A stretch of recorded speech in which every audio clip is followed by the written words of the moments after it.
Bonjour tout le monde. Salam alaikum. Le deuxième trimestre est déjà passé. Des résultats scolaires excellents pour certains, moins bons pour d'autres et catastrophiques pour quelques-uns. Pour les excellents, je dirais bravo. Félicitations pour nos champions. Et surtout, chapeau bas les parents. Oui, chapeau bas les parents. Parce que de nos jours, avec tout ce qu'on voit de moyens de divertissement, le programme scolaire un peu trop chargé, le temps qui manque toujours, soit pour les parents ou pour les enfants, et vous faites de vos enfants des champions. Et vous arrivez à prendre le dessus. Je dirais tout simplement félicitations et bonne continuation. Parce que ce n'est pas toujours facile de joindre l'utile à l'agréable, surtout quand on a affaire à des enfants scolarisés. Ceux qui ont obtenu d'assez bons résultats, avec un peu plus d'effort, vous serez les meilleurs au troisième trimestre. Parce que vous êtes déjà sur la bonne voie. Il vous manque seulement un peu plus de concentration et d'effort. Les parents et les enfants, bien sûr. Il reste à peine 3 mois de labeur.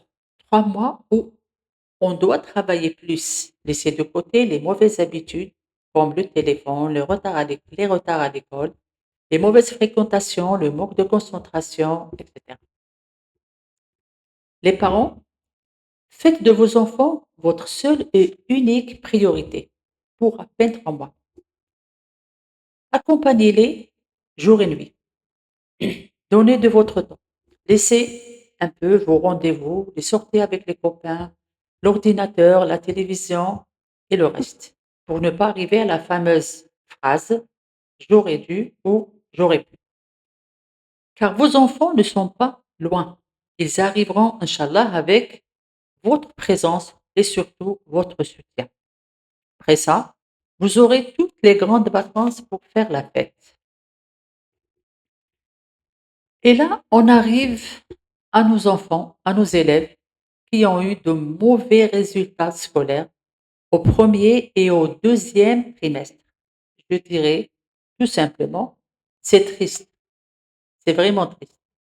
Faire des allers-retours à l'école, se réveiller tôt le matin pour aller à l'école, toute la journée en classe, soi-disant à écouter les profs, les parents qui ne sont pas tranquilles, mais les résultats ne répondent pas à nos attentes. La fin du premier trimestre était un choc, mais on espérait que l'enfant se rattraperait au deuxième trimestre. Ce deuxième trimestre, que lui aussi était une catastrophe. Et là, on se rend compte que 2 chances sur 3 sont ratées. Donc, que faire? Lui faire des remarques pour l'enfant, lui faire des remarques. Le gronder, je dirais oui à la rigueur. Lui faire savoir, lui rappeler la cause ou comment en est-il arrivé là, à ces résultats catastrophiques, oui. Lui montrer qu'on est triste, que cela ne nous fait pas plaisir, oui. Mais rabâcher, radoter matin et soir, je dirais non. Donc, qu'est-ce qu'on peut faire? Il ne reste qu'un trimestre, à peine 3 mois et l'année scolaire est finie. Là, la fin de l'année scolaire, on sera heureux ou malheureux. Alors, pour être heureux à la fin de l'année scolaire, pour ces enfants, le chemin ne sera pas très facile, même pour les parents qui auront la plus lourde tâche à faire. Donc, on commence pour les parents, on commence par faire un programme pour soi-même. Ce qui veut dire qu'on doit se détacher de certains loisirs ou certaines choses qu'on a l'habitude de faire pour pouvoir dédier son temps à ses enfants. On doit faire comprendre à l'enfant indirectement que pour de meilleurs résultats, Inch'Allah, au troisième trimestre, on est prêt à sacrifier certaines choses, pardon. Changer nos habitudes. Exemple, passer moins de temps dehors, bien moins de temps devant l'ordinateur, l'écran en général, rentrer tôt à la maison, pas de soir à l'extérieur, passer plus de temps avec nos enfants en famille, faire des activités avec eux et pourquoi pas dresser carrément un tableau des activités à faire. Après, on passe à l'enfant. Comme je l'ai déjà dit, on soulève d'abord les mauvaises habitudes ou les choses qui ont fait qu'il n'a pas pu avoir de bons résultats pendant les 2 trimestres. Puis on passe aux interdictions. Interdictions. Oui, le temps passe, 2 trimestres se sont écoulés. Les résultats pas satisfaisants. Donc, il faut passer à l'étape supérieure, à une étape plus sévère. Il faut qu'il comprenne, enfin, l'enfant, il faut qu'il comprenne qu'il n'a plus de temps à perdre, qu'il n'a plus droit à l'erreur. On commence par la première et importante chose qu'on doit lui interdire catégoriquement, qui est, hein, le téléphone. Comme tous les enfants, je pense, il n'y a pas un enfant ou un élève qui ne possède pas de téléphone. Donc, arrêtez l'usage de cette bombe à retardement.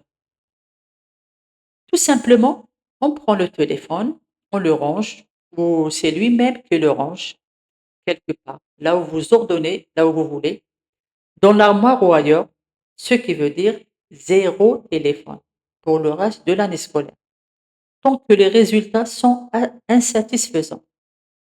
S'il a une recherche à faire pour l'école, vous la faites ensemble. Deuxièmement, on a le temps.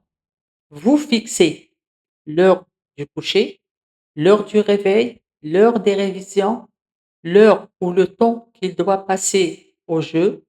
Bien sûr, un temps très réduit que d'habitude. Troisièmement, on a les caprices. Pas de demande exagérée, même si on peut y répondre, mais on ne le fait pas par rapport à ses mauvais résultats. On peut lui faire comprendre qu'au bout de 2 trimestres, enfin pour 3e trimestre, ça va devenir du donnant-donnant. Il donne pour en recevoir.